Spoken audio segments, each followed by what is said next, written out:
오늘 우선 성찬론을 끝냅시다. 오늘 성찬론 끝내야지 대장 끝나는데 오늘 사권 17장 제가 알기로는 1070페이지죠.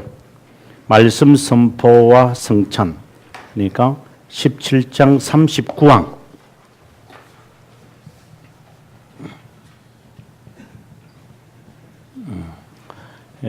마지막을 우리가 아마 하는 것 같습니다.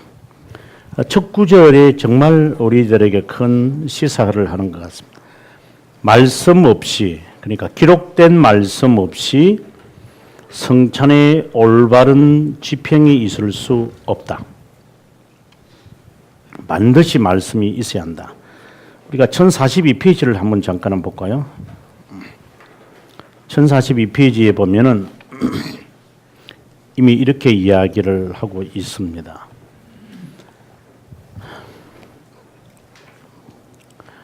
셋째 줄에 여호와는 그분을 생명의 말씀으로 불렀고 그분 안에 생명이 있기에 모든 피조물에 스며들어 호흡과 삶의 힘이 됩니다.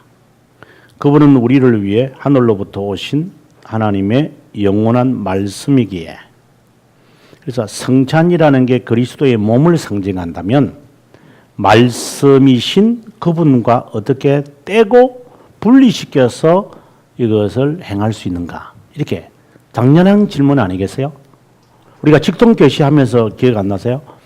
성경의 저자가 성령인데 그렇다면 내가 지금 받는 성령의 계시와 기록된 성경과 일치하지 않으면은 계시가 잘못된 거죠. 지금 내가 받는 계시가. 그것처럼 지금 내가 성찬을 하는데 이 성찬이 가시적인 말씀인데 그러면 말씀이신 그리스도 없이 성찬은 무슨 의미가 있는가? 그래서 근데 여기서 말하는 것은 말씀 없이라고 할 때 말씀을 뭐라고 했느냐? 세르모넴이라고 하지 않았고 뭐라고 했느냐? 페르보라고 했다는 거야. 이게 또 차이가 있죠. 말씀 아까 요한복음에서 말씀이라고 할 때는 세르모를 이야기한 거야. 예수님 자체를 의미했죠. 그래서 화채설을 주장하는 사람들은 예수님 자체 그리고 공제설을 주장하는 사람은 예수님 자체가 임한다 여기에 관심이 있죠. 왜? 세르모에 관심이 있으니까. 하지만 지금 칼빈 선생 우리에게 하는 말이 세르모가 아니라 베르보다 바로 기록된 말씀임을 지금 이야기하고 싶은 것입니다. 그래서 둘째 줄에 뭐라고 되냐면 믿음으로 확언되거나 고백으로 실천되거나 임무를 수행하든지 간에 말씀 선포는 반드시 있어야 한다. 항상 말씀 없이 성찬을 해서 되는 게 아니다. 이걸 좀 입장을 바꾸어서 좀 확대시켜 보면 경배와 찬양을 한다는 애들이 보면 말씀 없이 경배와 찬양을 하면서 하는 거. 그 윌로우 크릭 교회에 제가 여러 번 가죠. 시카고 있으니까. 가보면 느끼는 게 정말 말씀이 없어요. 가시적 말씀이라고 하는 성찬식에도 말씀이 없이는 아무 의미가 없는데 경배와 찬양을 하는 애들이 어떤 말씀의 메시지가 과연 있는 것인가? 그러니까 이거는 잘못된 거죠. 계속해서 보겠습니다. 밑에서 5줄. 그리스도는 빵이 자신의 몸이 되도록 말씀하신 것이 아니라 제자들이 먹도록 하신 거다. 여기서 먹는 것은 믿음으로 먹는다고 했습니다. 자신의 몸과 보혈의 교제, 즉 참여를 그들에게 약속하신 것입니다. 교제죠. 교제, 참여, 화해. 그래서 그들이 요소들에 의해 듣는 것처럼 우리는 어떤 마법을 상상하거나 말씀을 중얼거리는 것으로 만족해서는 안 되고 생생한 선포, 이건 이제 프리칭을 말하는데 프리칭으로 여겨야 합니다. 그 선포는 청중들을 훈계하고 마음을 꿰뚫고 심정에 인상을 주고 좌정하게 하여 약속된 것의 성취로 효력이 발하도록 해야 한다. 그래서 칼빈이 늘 하는 말은 약속이 없는 성례는 아니다. 그러니까 약속 없는 성례 있을 수 없다 이랬거든요. 그 약속의 가장 핵심이 뭐냐? 죄들의 용서죠. 칭의 뭐 다 포함됩니다만은 거룩한 삶 뭐 이런까지 다 포함되는데 가장 중요한 것은 죄들의 용서라고 하는 확신인 것입니다. 자, 그러면은 합당한 성찬에 참여하기 위해서 우리가 가장 핵심적인 것은 그 다음 페이지에 가보면 자신을 살피라는 의미가 뭐냐? 바로 이 말씀이라고 저는 생각이 듭니다. 그죠? 만약에 자기를 살피지 않고 먹고 마시는 자는 죄를 먹고 마시는 것이기 때문에 그럼 자신을 살핀다는 의미가 뭐냐? 그게 가장 핵심적인 것 같은데 그것부터 읽도록 하겠습니다. 1072페이지 중간에 보면 첫째, 심정의 내적 확신을 가진 자는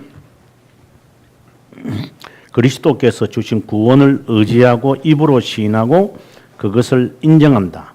첫 번째, 확신을 가져야 한다. 이거는 확신이라는 것은 죄 용서를 의미합니다. 두 번째, 청결과 기록을 향한 열정을 가진 자는 그리스도를 모방하려고 갈망한다. 다른 말로 한다면 나는 정말 하나님의 뜻을 따라 순종하겠습니다 하는 그 난행고행, 결국 성찬의 의미를 말하는 거죠. 난행고행하겠습니다. 이것이 자신을 살피는 것이다. 그 결과 그분의 모본을 따라 형제에게 기쁘게 자신을 주고 일반적으로 그리스도를 가진 자와 더불어 조화를 이룬다. 한마디로 말하면 자기를 살핀 자는 결과가 뭐냐? 여기 자신의 그 교회 모임의 성도들을 사랑할 것이라고 하는 것. 그 다음에 두 번째, 그리스도의 관심을 가지라는 것으로 그분은 자신의 몸에 이런저런 모든 형제들에 대한 관심을 갖거나 이런저런 그들을 소중히 여기고 변호하고 돕는 자. 한마디로 말하면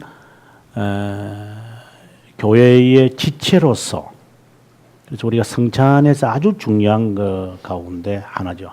그리스도가 우리를 사랑했듯이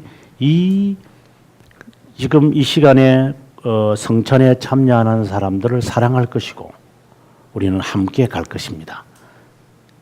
그런데 입장을 우리가 바꾸어서 500명 넘어가고 1000명 넘어가는 교회가 장로도 누가 성도든지 모르고 목사도 누가 성도인지 모르는데 앉아가지고 무슨 놈이 성찬을 꿀떡꿀떡 마시면서 형제 사랑합니다는 말이 나와요?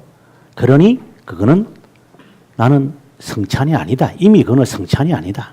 무슨 성찬이 그런 성찬이 다 있어요? 어이 참. 그는 뭐 기본이 아닌 거. 그거는 성찬이 아니니까 아무런 의미도 없고. 그러니까 한 달에 한 번밖에 못 하지.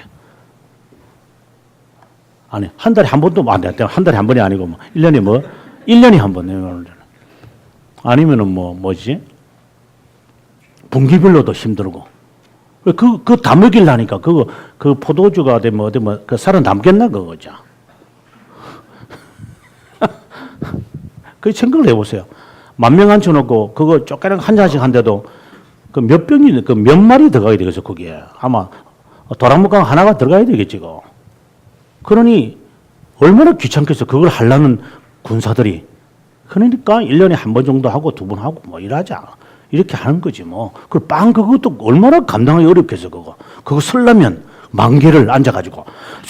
이게 보통 일입니까 이게. 이거 진짜 끔찍해. 나는 우리 교회 성도 20몇 명 자르는 것도 힘들던데 그거. 그걸 10,000개를 목사가 어떻게 잘라요? 그러니까 부목사 보고 이 나와서도 잘라라. 그 한 명이 되겠어요. 그래 수십 명이 매달려가지고 열심히 한 20명씩 그 잘라내고 이게 개판이지 뭐 이게 뭐 성찬이겠어요. 이게 좀 상상을 한번 해보세요 여러분 이게. 저는 그걸 성찬이라고 보질 않습니다. 그게 그 자체가 불가능한 거니까. 그러니까 이제 뭐 하나 하기 싫으니까 로만 가톨릭 사용하는 요만한 동그랑땡 같은 거 사가지고 입 벌려 그냥 단 하나 줄게 이렇게 하고 이렇게 하는 식으로 하고 아니, 보면 참 개판을 하죠, 있죠. 개판. 근데 그걸 또 성찬이라고 참여하는 분들은 또 코미디고. 그러니까 이게 다 개판이고 코미디고. 이래 살아가는 거죠. 저는 성찬이라는 개념이 없죠. 이 사람들의 머릿속에. 그렇다면 그것이 불가능하다는 사실인데.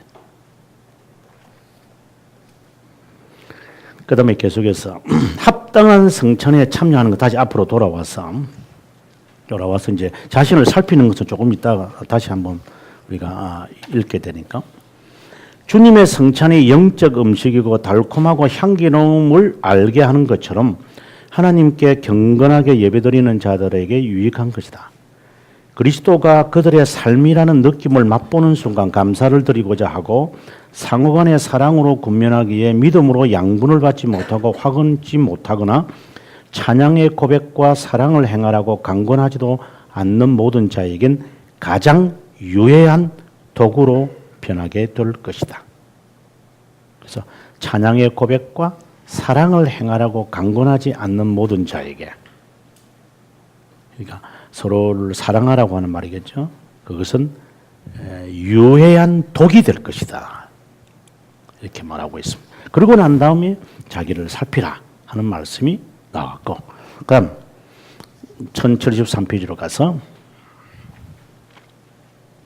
합당하게 먹을 준비를 하는 자들은 가끔 비참한 양심에 의해 두렵게 시달리고 고문을 당하여 결국 어떤 것도 얻지 못하게 될 것이다. 자, 그러면 밑에서 1구절 올라오면 주님께서 성찬에 아무나 참여하도록 허락하지 않으시고 의롭고 순전한 자들만 허락한다면 모든 자는 하나님께서 요구하시는 의를 자기 안에 확신하기 전에 매우 유의해야 할 것이다. 그러면 주어진 것을 행하는 자들이 자신들의 임무에서 벗어났다는 확신을 어떻게 가질 수 있을까? 확신했더라도 우리의 가치성에 대한 확실한 보장이 없기 때문에 이렇게 성찬에 접근하는 것은 두려운 편결, 합당치 않게 먹고 마시는 자는 자기 죄를 먹고 마시게 되는 것이다. 그 다음 페이지, 74페이지. 마귀가 인간을 얼빠지게 하는 것보다 신속하게 전멸시키는 방법을 갖고 있어 하늘에 계신 가장 자비로운 아버지께서 양육하시기를 기뻐하시는 이 음식의 맛과 향을 갖지 못하도록 한다. 그래서 마귀가 인간을 얼빠지게 하는 이건 제가 한 게 아닙니다. 칼빈 말입니다. 얼빠지게 하는 방법이 뭐냐? 진정한 성찬의 이 가치를 가지지 못하도록 할 것이다. 이 말인 거죠. 그 다음 좀 더 내려가서 여기에 보면 건강한 자에게, 의인에게, 부유한 자에게 이것이 정말 필요한 것이 발견된다면 별 가치가 없을 것이다. 아까 말했던 무의미한 성찬의 참여를 말하는 거죠. 그렇게 되면 아무런 가치가 없을 것이다. 왜냐? 첫째, 그리스도께서 우리에게 음식으로 주어졌지만 우리는 배고픔이 몸의 활력을 없애는 것처럼 그분 없이 실패하고 수척해지고 기진맥진해지고 말기 때문이다. 두 번째, 생명을 위해 그분이 주어졌기에 그분 없이 죽은 자임을 깨닫게 되기 때문에 우리는 정말 그 가치를, 성찬의 가치를 깊게 생각을 해야 한다. 오른쪽 페이지 보면 그 가치가 뭐냐 하고 네 번째 말합니다. 성찬의 가치는 첫째, 그리스도 안에서 모든 것을 두고 우리 자신 안에 어떤 것도 두지 않는다는 믿음이요. 둘째, 불완전하지만 하나님께 드리는데 충분할 수 있는 사랑이다. 이 사랑은 서로를 사랑하는 것을 말합니다. 그래서 성찬의 가치는 그리스도를 내 안에 두고 형제를 사랑하는 것이다. 다시 돌아와서 1074페이지 중간에 하나님께 드릴 수 있는 최고의 가치이면서 유일한 가치는 뭐냐? 이야기합니다. 첫째, 자신을 비관하기 위해 우리는 그분 안에서 위안을 찾는 것이다. 앞서 그 가치는 뭐라고 했어요? 우리 안에 그리스도를 두는 것을 말하는데 자신을 비관해야만 한다. 이게 자신이 얼마나 부자격적인 자냐. 하나님의 자녀로서의 고난이 없는 자다라고 하는 것을 깨닫기 위해 그분을 모셔야 한다. 두 번째, 우리 자신을 겸손하게 하기 위해 그분에 의해 기분을 돋우어야 한다. 셋째, 우리 자신을 고소하기 위해 그분에 의한 칭의를 생각해야 한다. 이거는 이제 앞에 있는 이야기들을 계속해서 지금 반복하는 내용들인데요. 그 다음에 네 번째, 성찬에서 권면하신 연합을 갈명해야 한다. 그분이 모든 자를 자신 안에 하나로 만드시는 것처럼 모든 자를 한 영, 한 심정, 한 혀로 만들고자 한다. 두 마음을 가지지 마라. 성도들끼리 서로 미워하고 뭐 심지어 저는 가족을 생각할 때 부부가 서로 하나가 되지 못한 상태에서 성찬에 참여하는 것을 회개해야 되죠. 부모 자식도 마찬가지고 아니면 시부모하고 며느리하고의 관계도 그렇고 그것이 풀리지도 않으면서 성찬에 참여한다는 것은 저는 그것은 잘못된 것이라고 봅니다. 그래서 자신의 이 부족을 인정을 해라. 그리고 그걸 해결할 것이라고 고백을 해라. 이렇게 지금 되어 있는 거죠. 그래야 성찬에 가치가 있다 이 말입니다. 그것이 결과로 나타난다. 이 말을 지금 말합니다.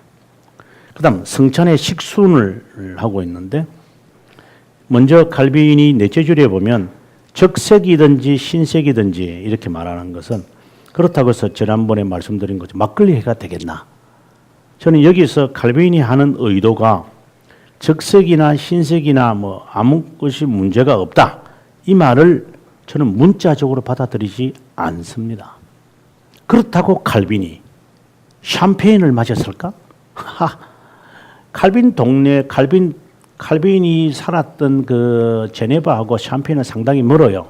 한 1000km 정도 되는데 뭐 샴페인을 마셨겠어요? 저는 그렇다고 생각하지는 않아요. 칼빈은 여전히 적색 포도잔을 했어요.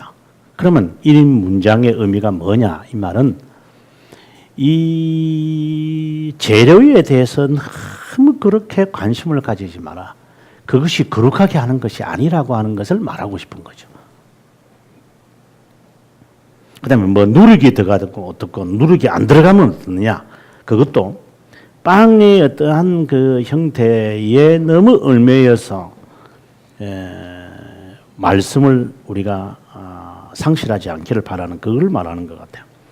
자, 밑에서 셋째 줄에 많은 의식을 포기하기 위해 자 이제 순서를 칼빈이 우리에게 말합니다. 첫째, 일주일 전에 교회에 알려라. 성찬식을 할 때 반드시 일주일 전에는 알려야 한다. 그리고 성도들에게 성찬식이 있음을 주지시켜야 한다. 아무렇게나 오늘 무슨 성찬식이요? 이런 말도 안 오늘 뭐 성찬식 하는 것도 모르고 덜렁덜렁 오는 사람들에게 성찬식을 해야 되냐? 그건 안 됩니다. 그것이 거룩하기 때문이 아니라 그런 자세를 가지고 성찬에 참여하기 때문에 이 자체를 무효화시키는 망령죄를 범하니까 절대로 그런 사람들을 그래서 우리 교회에 다니는 사람이 아닌 사람이 갑자기 새 사람이 왔는데 그 사람에게 알지도 못하는 사람에게 성찬식을 베푼다? 하지 말라는 거잖아요. 어떤 자세로 이 사람이 오늘 성찬식 하는 줄 알고 왔을까? 새신자가? 아니잖아요. 모르고 왔잖아요. 그런 사람에게 어떻게 성찬식을 갑작스럽게 떡 내미나요? 그런 게 안 된다 이 말입니다. 그게. 두 번째, 순서는 공적 기도로 시작해라. 그리고 난 다음 사역자가 식탁에 빵과 잔을 두고 성찬의 제도를 읽어라. 이게 바로 고린도후서 11장에 있는 말씀이죠. 내가 너희에게 전한 것은 주께 받은 것이니 하는 말씀. 그 다음에 세 번째, 주어진 약속을 설명해야 하고 금지한 자들에게 성찬을 금해라. 넷째, 그런 후에 신성한 음식을 베푸신 너그러움을 가진 주님께서 믿음과 감사로 그것을 받도록 형성하고 지침을 주었음을 깨닫게 하고 기도해라. 다섯째, 자신의 무가치함을 안다면 그분의 자비하심으로 인해 축제가 가치 있도록 해라. 이는 자기를 살피는 과정이죠.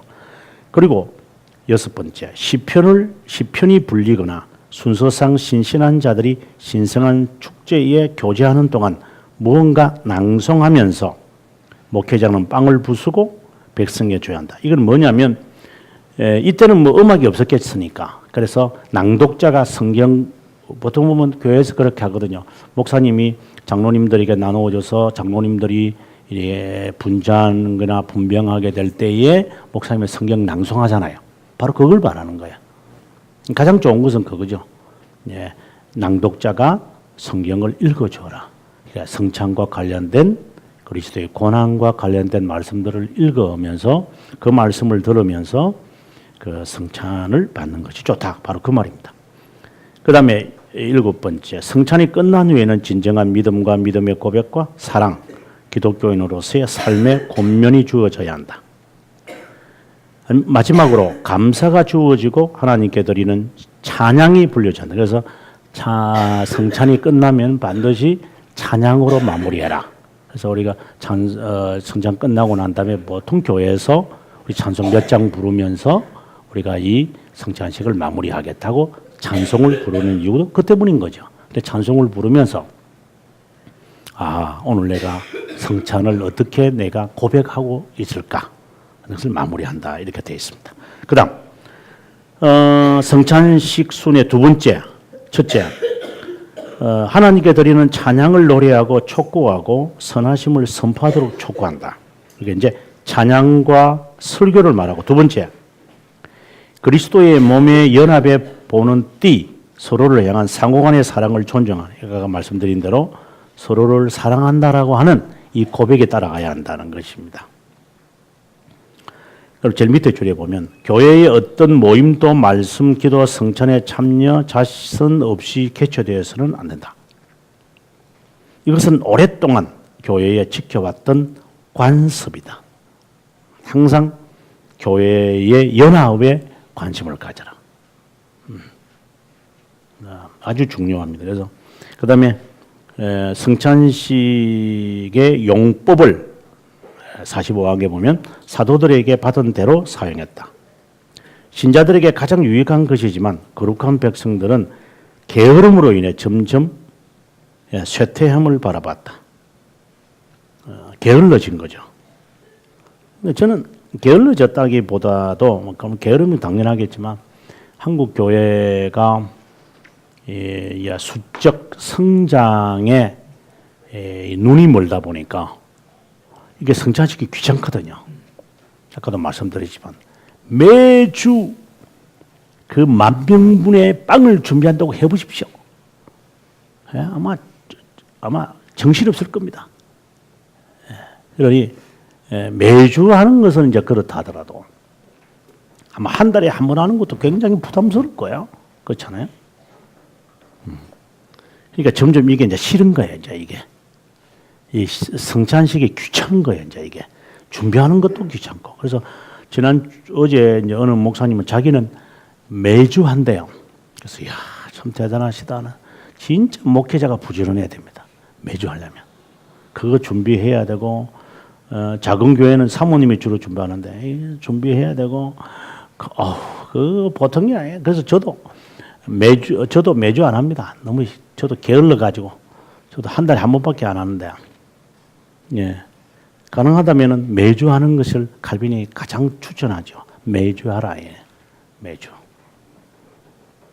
자, 그 다음에 말로 옵니다. 1년에 한 차례씩 성찬을 명하는 관습은 마귀가 고안해낸 것이 틀림없다. 좀 더 내려가면 게으른 자에게 아사 상태에 있는 자처럼 모든 자가 축제에 와야 한다고 꾸지람을 줘야 합니다. 1년에 하루만을 정해놓고 남은 기간 동안 게으르도록 만드는 것은 마귀의 농간으로 만드는 관습이다. 준비되었을 때는 참여하지 않다가 준비되었을 되지 않을 때지만 부활절이면 참여하는 사람들. 우리 흔히 하는 말대로 사순절. 평소 때는 실컷 죄 짓다가 그래도 부활절을 앞두고는 좀 경건해야지. 요런 자들 요거는 마귀의 농광거리다. 이렇게 좀. 그래서 크리소스토모스가 뭐라고 했는가? 오 관습이여, 오 철민피여, 매일 공물을 들여도 헛되고 재단에 우리가 서 있어도 헛되구나. 우리와 함께 참여하는 자가 한 명도 없단 말인가? 이렇게 말합니다. 1년에 한 번 성찬 부활절이라고 흉내 내는 사람들. 이번에라도 여러분 어쨌든 금식하면서 주님의 고난에 참여합시다. 이거는 마귀들의 농간거리다. 물론 이제 칼빈이 나중에 이제 미사에 대해서 비판하면서도 또 나옵니다만은 정말 조심해야 될 것 같아요. 한국 교회가. 저는 부활절을 이제 고난 주간을 앞두고 안 하고 우리는 한 달에 한 번씩 금식합시다. 그러면 괜찮은 것 같아요. 우리는 한 달에 한 번, 우리 교회는, 제가 우리 교회를 말하는 게 아니라, 우리 교회는 한 달에 한 번은 주님의 고난을 기념하기 위해서 금식합시다. 이렇게 한다면 저는 그건 환영합니다만은 그렇지 않고 1년에 한 번, 그것도 함께 금식합시다. 그래가지고 그 다음 시간만 지나면 꽃배기를 먹으면서 그런 농짓거리를 하나님 앞에 하는 쇼를 벌리고 하면 하나님이 그러실 것 같아. 네 주인한테 가서 한번 해봐라. 주인이 너를 좋아하겠나? 이렇게 아마 말씀하지 않겠나? 말라기처럼 정말 조심해야 된다는 생각을 가져봅니다. 1078페이지 가서 이제 금지된 분잔. 이게 뭐냐면은 로만 카톨릭을 두고 하는 말이죠. 자기들은 꼴짝꼴짝 마시고 성도들에게 주지 않는 것을 지금 말하고 있습니다. 그럼 1079페이지에 가서 사탄의 사역자들이 일반적 관습에 대해 얼마나 성경을 조수하면서 흠을 잡고 있는지 알 수 있다. 첫째, 단순한 사실에서 우리가 교회에 영속적으로 명령하신 규칙을 끄집어내지 않는다고 억지 주장한다. 하지만 단순한 사실이라고 말할 때 거짓말을 일컫는다. 그리스도께서 잔을 주셨을 뿐만 아니라 사도들이 미래에 그렇게 하라고 정한 거다. 그러니까 잔을 다 줘야 한다라고 하는 말.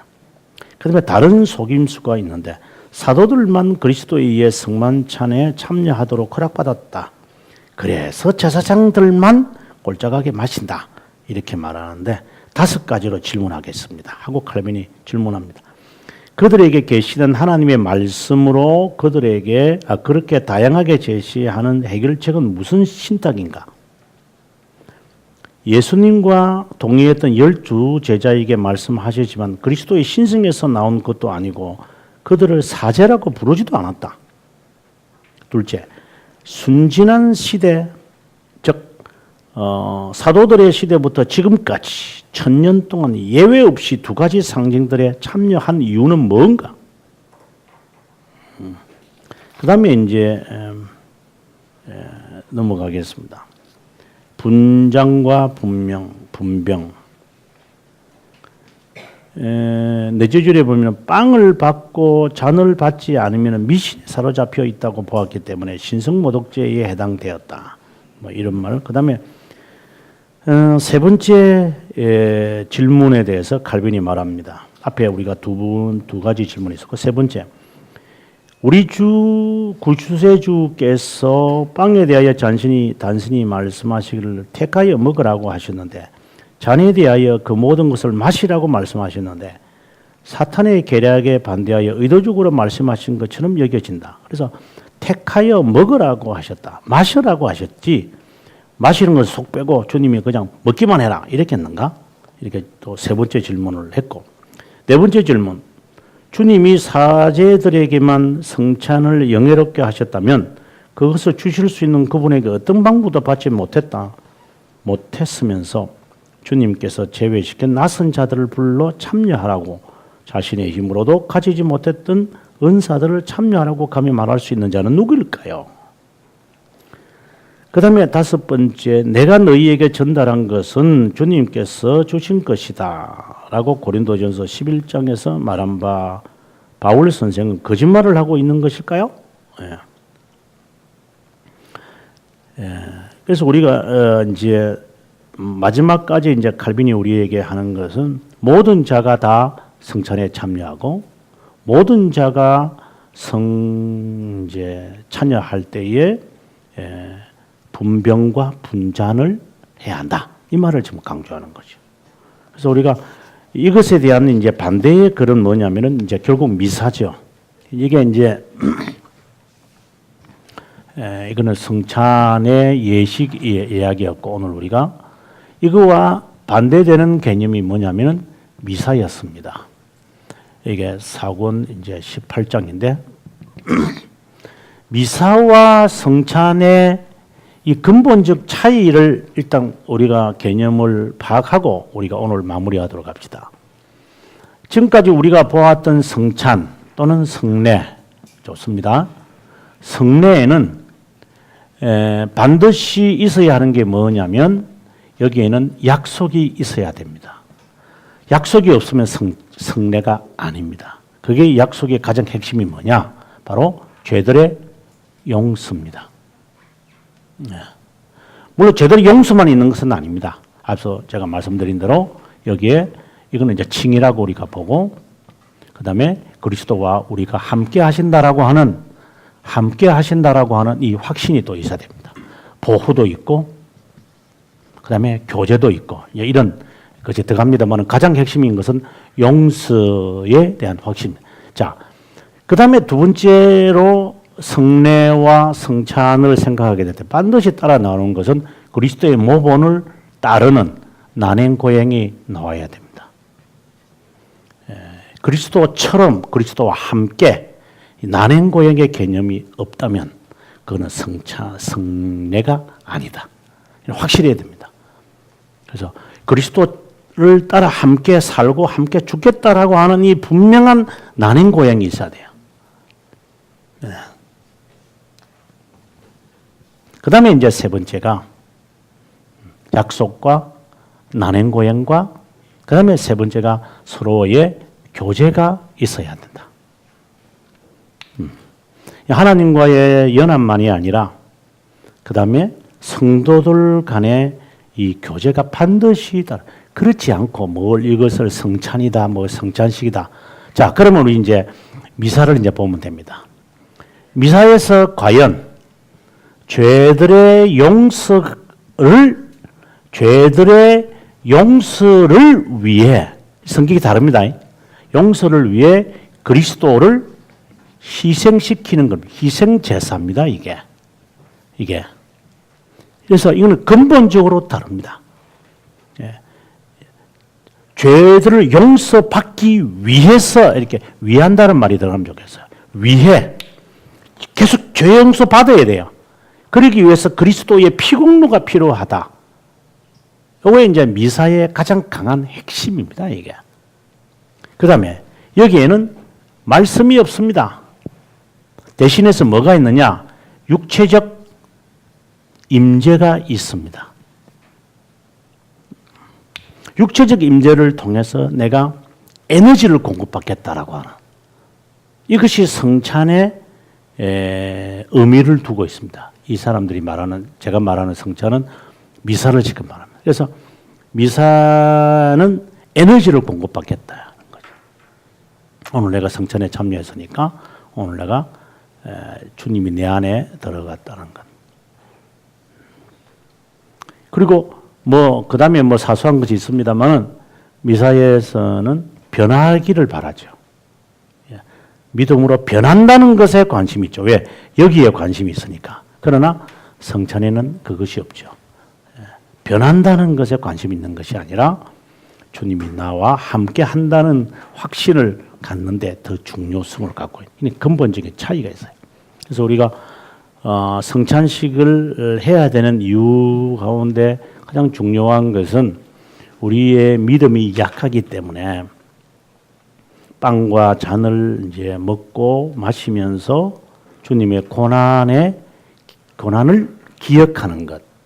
그래서 내가 하나님의 자녀였는데 내가 이거 잘못하고 있구나. 이런 기억들을 하면서 바로 살아야 되겠다라고 하는 것이 필요한 것 같아요. 언젠가 제가 이런 말을 한번 했는데 저는 개인적으로 반대하는 거지만 제사는 반대합니다. 일반인들이 드리는 제사는 비성경적이지만 만약에 안 믿는 사람들에게 제사 제도가 우리나라에 없어졌다고 생각해 봤을 때 우리나라의 이 질서가 과연 존재할까? 안 믿는 사람들에게. 핑계가 뭐예요? 며느리들이 말이야 1년에 2번씩 죽어 산다고. 그래서 이혼하는 확률이 많다. 이렇게 하면서 이 제사 제도를 한국 사회가 없애려고 하거든요.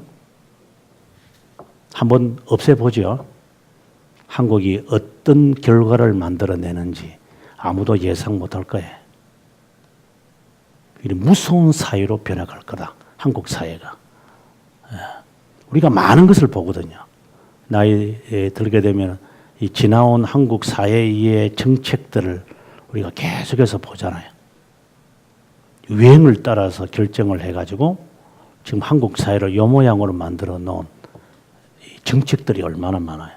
마찬가지로 우리의 신앙생활에서도 이 성찬이라든가 성례라든가 교회의 목적이라든가 이런 것들을 자꾸 편익주의에 빠져가지고 그만 짧게 하고 그만두시고 좋은 게 좋죠. 이렇게 자꾸만 하다 보면 나중에 신앙은 존재하지 않는다. 한국교회. 이러한 불변적인 이 의식들을 교회가 지켜가야 한다. 그렇지 않으면 교회의 존재 가치가 없다. 근데 점점 안타까운 것은 한국교회가 그런 중요한 의식이나 그리고 가르침, 특별히 신앙 고백과 같은 이 고백서와 같은 이런 가르침이 한국교회에 어떤 핑계를 대지요. 어떤 핑계가 있겠지만 그만둡시다. 그래서 결국 한국교회가 이 모양으로 만들어 놓는 책임은 저는 전적으로 지도자들이 가져야 한다. 그래서 어떤 분들은 조그맣게 교회 시작할 때는 개혁교회를 잘 하다가 숫자가 이제 불어난다면 교육교회 하면 숫자가 못 불어나거든요. 성도들이 처음에 시작할 때 교회 성도들은 개혁교회 한다 이래가지고 모였는데 이게 안 개혁된 사람들이 들어오는데 이 안 개혁된 사람을 개혁된 사람으로 만들려면 처음에 개혁교회를 만드는 노력만큼 여기도 해야 되잖아요. 우리 세상 일이 다 그런 거 아니에요? 근데 그게 안 되잖아요. 귀찮거든. 그렇다고 부목사들에게 야, 너 그것 좀 해. 근데 이 애들은 월급 받고 들어온 애지 개혁교회를 아는 애들이 아니거든. 그러니까 자기 스타일로 하겠지. 그러니 초창기에 개혁교회의 정신이 그 다음 단계로 못 가는 거죠. 이런 이제 악순환이 또 되어지는. 그래서 그렇게 안 되려면 이제 자기가 개혁교회를 하는 것에 대한 한계를 확실하게 딱 짚고 쌀을 딱 해가지고 한돼요 하고 딱 잘라야지 하고 부으면 대충 한돼 될 것 같은데요. 이랬다가는 그 쌀집 망합니다. 그래서 우리가 대박을 확실하게 잽시다. 이렇게 쫙 재가지고 한돼요. 이래야지. 그렇지 않고 그냥 퍼주다가 나중에 빚내고 쫄딱 망하게 되겠죠. 정말 개혁교회를 하려고 한다면 앞 시간에도 말씀드렸지만 철저하게 지켜야 할 이 규례와 의식은 지켜라. 그리고 그것이 허용이 안 되면 다른 것을 수정하지 이것을 수정하지 마라. 본질을 바꿔서는 안 되니까. 근데 그렇게 잘 안 되죠. 자, 모쪼록 더운 여름 동안 잘 지내시고 가을에 뵐 수 있으면 좋고 못 뵈더라도 겨울에 뵐 수 있기를 바라고 한번 기도하고 마치겠습니다. 하나님 감사합니다. 한 학기 동안 같이 더운 여름까지 1시간, 2시간 동안 시간이 걸리면서 한자리에 모여서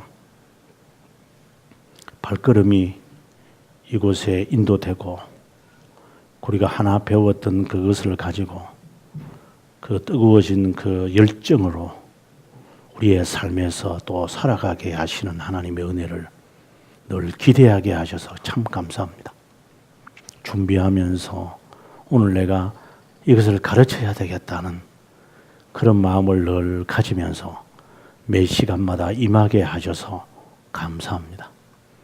하나님, 우리의 처소가 다르고 우리의 달란트가 다르고 지역이 다르고 우리에게 주어진 임무가 달라서 다양한 속에서 다르게 활동을 하더라도 지켜야 할 것을 지키면서 사랑하는 우리 각자가 되도록 은혜 베풀어 주옵시며, 비록 저희들이 쓰러지고 힘들지라도 한 사람 남아있는 폐잔병일지라도 누구 살아있는 사람 없어 하는 그 외침에 여기 살아있습니다.